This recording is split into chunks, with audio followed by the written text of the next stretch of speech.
Sa gitna ng mabilis na pagbabago ng mundo, nananatiling matatag ang mga indigenous people o mga katutubong mamamayan, mga tagapangalaga ng kultura, kalikasan at kasaysayan. Sa Pilipinas, kinabibilangan sila ng iba't ibang grupo tulad ng Aita, Igorot at Lumad, na patuloy na nagpapanatili ng kanilang tradisyon at pamumuhay sa kabila ng modernisasyon. Subalit, sa likod ng kanilang yaman sa kultura ay ang patuloy na pakikibaka laban sa pagkawala ng lupang ninuno, diskriminasyon at kakulangan sa pagkilala sa kanilang mga karapatan. Ang advokasiyang ito ay naglalayong magbigay liwanag sa kanilang kalagayan, ipaglaban ang kanilang mga karapatan at hikayatin ng bawat isa na maging bahagi ng pagkilala, paggalang at pangangalaga sa mga katutubong pamayanan. Sapagkat ang pagprotekta sa indigenous people o mga katutubo ay hindi lamang pagprotekta sa iilang grupo. Ito ay pagprotekta sa ating pinagmulan, identidad at kinabukasan bilang isang bansa. Magandang araw! Kami ang mga estudyante na may layuning makita ang tunay na kalagayan at the indigenous community.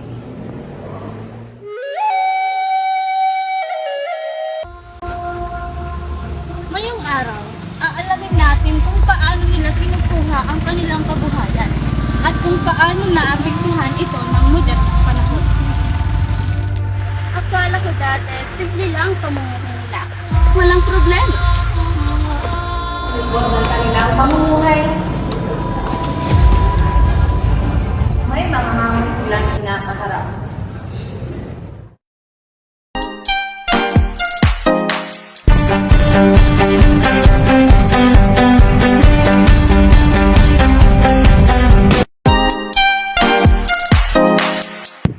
Hello guys! Welcome to our vlog! At for today's video ay pupuntahan natin ang isa nating katutubong grupo na kung saan ay aalamin natin kung ano nga bang kanilang hanap buhay.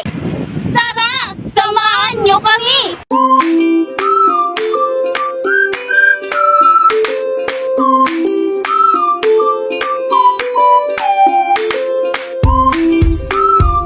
A few moments later. At ngayon ay maghahanap tayo ng at ngayon ay pupunta na natin yung katutubo na sinasabi natin kanina upang malaman natin kung ano yung kinabubuhay nila. At meron kaming nakitang dalawa dito na tinatawag nating katutubo na badyaw. Halika! Excuse me po. Magandang umaga! Magandang umaga rin. Isa po kami sa mga vlogger na naghahanap ng katutubo at nakita namin kayo.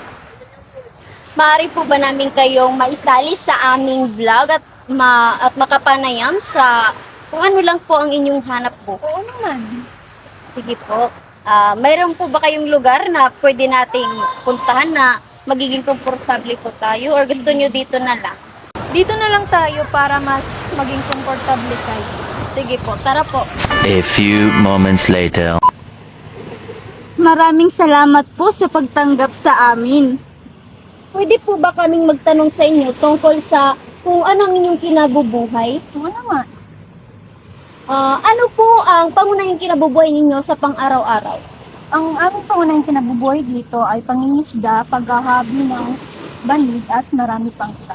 Sapat ba ito sa inyong panggastusin sa pang-araw-araw?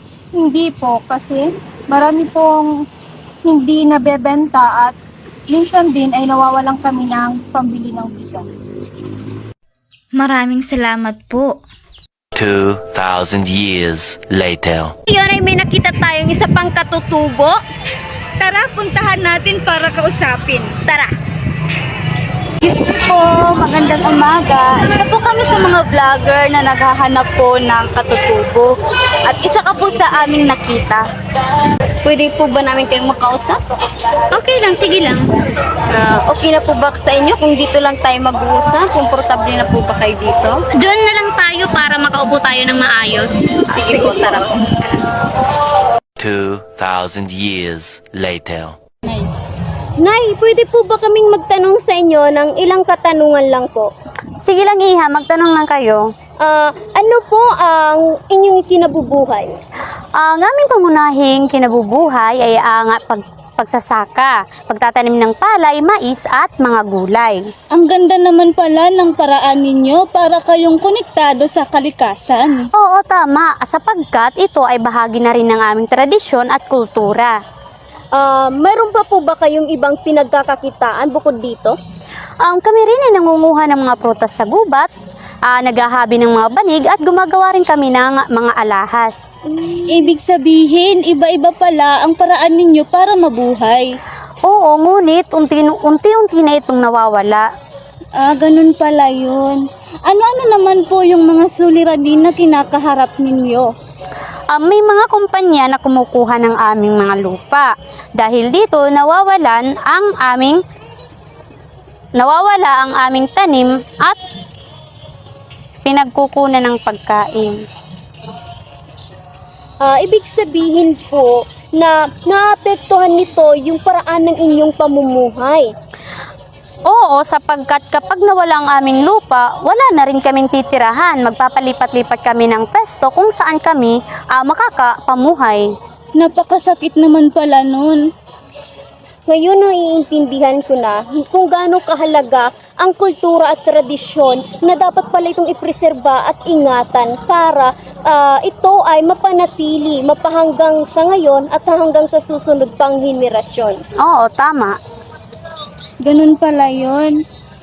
At yun lamang po ang aming mga katanungan. Maraming salamat po, Nay, sa iyong oras na inilaan po para sa amin. Maraming salamat po at aalis na po kami. Sige, walang anuman.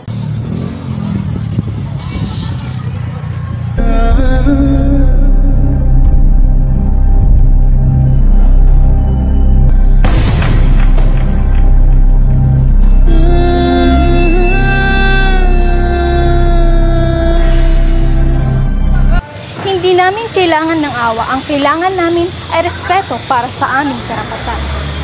Bilang kabataan, may magagawa kami.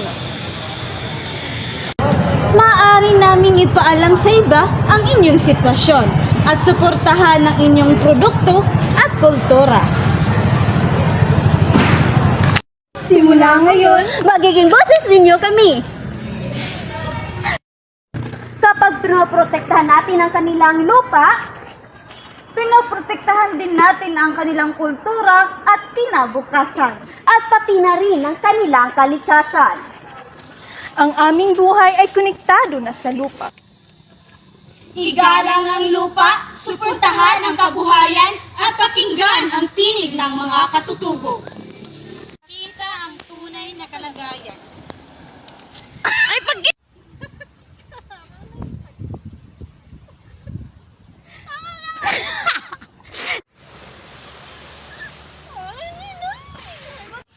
Kapag pinoprotektahan natin ang kanilang lupa, Pinoprotektahan din natin ang kanilang kultura at kinabukasan. at pati kapag pinoprotektahan natin ang kanilang lupa, Pinoprotektahan din natin ang kanilang kultura at kinabukasan. at pati na rin ang kanilang kultura. Sa lupa. Sana ay